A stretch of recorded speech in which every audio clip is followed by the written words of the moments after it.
વિવેક શૂન્ય માણસો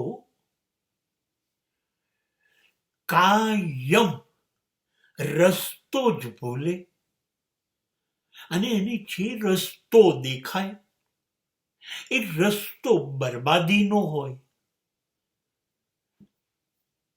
ધર્મની ભાષામાં કહું ને તો નર્કનો હોય.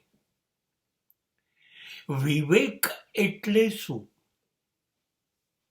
જે સામાન્ય સંસાર જે અર્થ આપે છે, બધાને સન્માન આપો, નમીને ઝૂકીને વાત કરો, વર્તન કરો, હું એ વિવેકની વાત કરતો નથી. That is a mannerism. એ સભ્યતા છે. એ તો હોવી જ જોઈએ. પણ હું જે વિવેકની વાત કરું છું એ બહુ અદ્ભુત છે. એમાં માનવ માંથી સીધા જ દેવતા બની જવાય. એ વિવેકનો અર્થ એ છે, કોઈ જુએ છે કે કોઈ જોતું નથી. આ કાયદો છે કે કાયદાથી પ્રતિબંધિત છે એવું નથી.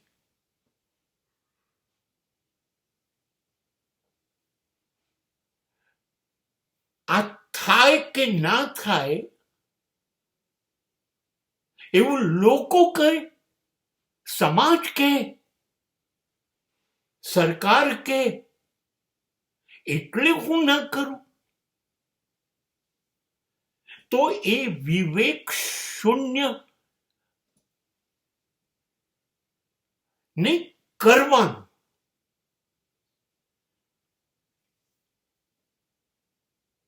પણ હું નક્કી કરીશ આ કરવું જોઈએ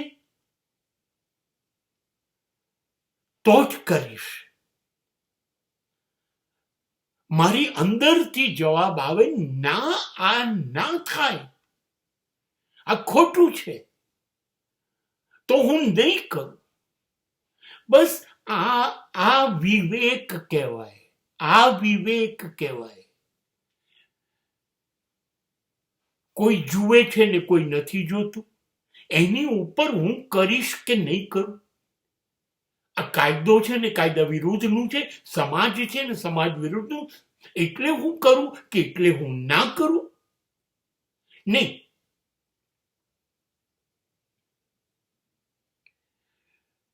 હું એ જ કરીશ જે મારો આત્મા કબૂલ કરશે કે આમાં હું કોઈને નુકસાન નથી પહોંચાડતો, કોઈનું અહિત નથી કરતો, કોઈનું ખરાબ કરવાનો જ નથી, કોઈ વ્યક્તિનું કે સમાજનું કે દેશનું. પણ આ કરવું જરૂરી છે એવું મને લાગે તો જ હું કરીશ.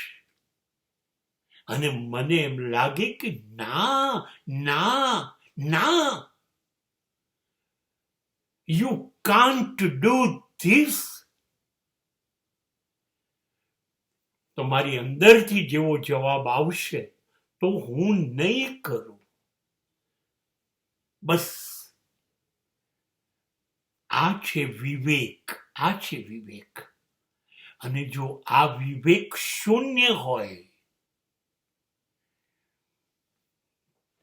તો સમજવાનું નર્કનો રસ્તો આપણે આપણી જાતથી જ બનાવી દીધો.